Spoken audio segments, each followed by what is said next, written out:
is the difference between Iman and Islam. No place in the Quran highlights the difference between Iman and Islam like the surah.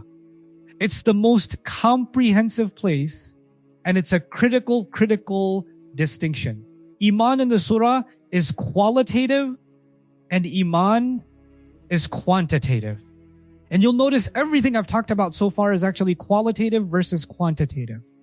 It is, the law is quantitative and morals are qualitative. There's up and down. There's quality degree in them. The same thing with Iman and Islam. All of you are Muslims. Quantitatively, you're Muslims. Whether or not you prayed Fajr this morning is irrelevant. You're still Muslims. So there is a difference between laws and morality, and our religion is made up of both. So there are things that a muti can tell you you're absolutely wrong. There's a fatwa on you. There's a ruling on you. That's the law side of Islam. But then there's another entire other dimension of Islam that has to do with our morals, our character, our manners. And those are subjective. The real police on that is yourself, and the real police on that is the people sincerely close to you. Those are the only ways you can actually gauge those. So those two things will be compared. So, why is that important? Because for some people, the only thing that matters is the law. Unless it's haram, it's fine, right? So all they care about is the law. So long as I'm abiding by the law, I shouldn't have a problem. That's why, you have young people coming and asking, my mom says that I shouldn't be texting my friends at night or whatever. Is texting haram or texting at night haram? Like, they are thinking about anything Islam wants in terms of law, right? Whether or not it violates some kind of moral is not their concern. And if you say it's not haram, that means it's okay. I can do it. That's a reduction of Islam to just law. On the other hand, you have people who don't care about the law. So long as you're a good person, why do you have to do this halal haram business? You have the other extreme.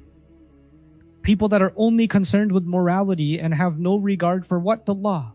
And this surah is going to balance both of those things. It's going to show us that both of those things together make up our deen. Then you're going to find, interestingly, even within the Muslim community, other kinds of balance.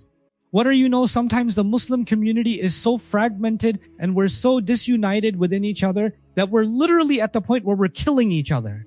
What do you do to fix that? What do you do when the whole is falling apart? That's one extreme. And then that's going to be compared with that. And by the way, that's the worst case scenario, isn't it? That's going to be compared with, well, how do you make sure that never happens? It's going to be compared with what are best practices that can keep you from ever getting to that point, right? So, here's what you should do under normal circumstances. Here's what you need to do under extreme cases. So both of those are going to be highlighted and outlined. And of course, my favorite one is the difference between Iman and Islam. No place in the Quran outlines the difference between Iman. I'll keep the Arabic terms for now. No place in the Quran highlights the difference between Iman and Islam like the surah. It's the most comprehensive place, and it's a critical distinction. The surah is qualitative and Iman is quantitative. And you'll notice everything I've talked about so far is actually qualitative versus quantitative. It is. The law is quantitative and morals are qualitative. There's up and down, there's quality degree in them. The same thing with Iman and Islam. All of you are Muslims. Quantitatively, you're Muslims. Whether or not you prayed Fajr this morning is irrelevant. You're still Muslims.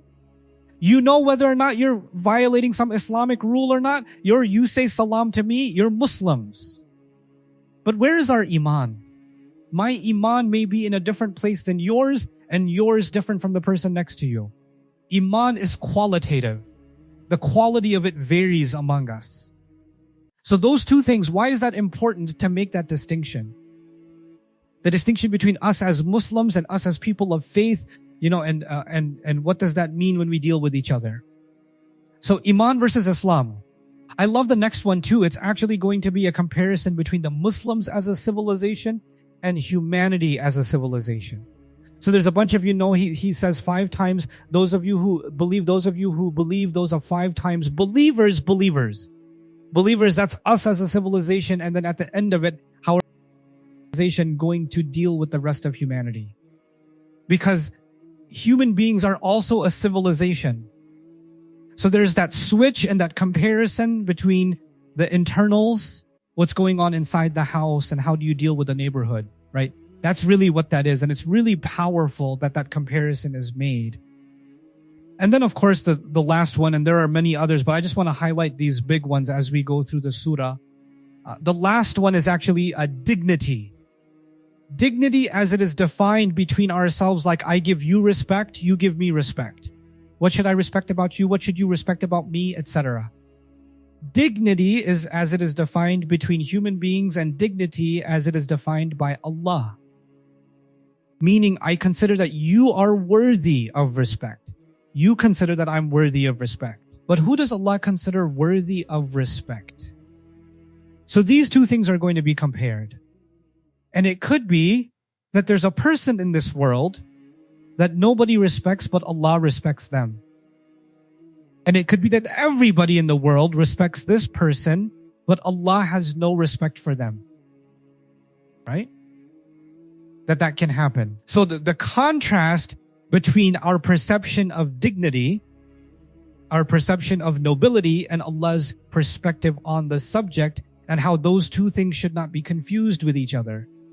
Those, because we look at the outside somebody with credentials, money, status, knowledge, etc., gives them dignity. But then Allah sees what we don't see. And so Allah will actually look at things that we can't possibly see, and then decide whether or not a person is worthy of dignity. Right? So that comparison is going to be something very powerful in determining the lessons of the surah. Now, some interesting things about the surah. It begins with, this is rare in the Quran. Those of you who believe this is not common. This only happens 3 times in the Quran, actually. Yeah, 3 times. Yep, 3 times. And this happens, and that's it, those 3. And first, just some things about what should you think about when you hear, so he says, says whenever here, those of you who believe, then make your ears extra attentive, because it's going to be something good that he's going to tell you to do, or something bad that he's going to tell you to get away from. Believers, watch out for, make sure you take care of this good and make sure you get away from this bad. And that's actually certainly the case in the surah. There's going to be a lot of good that we're going to be called to, and a lot of bad that we're going to be called away from. Right?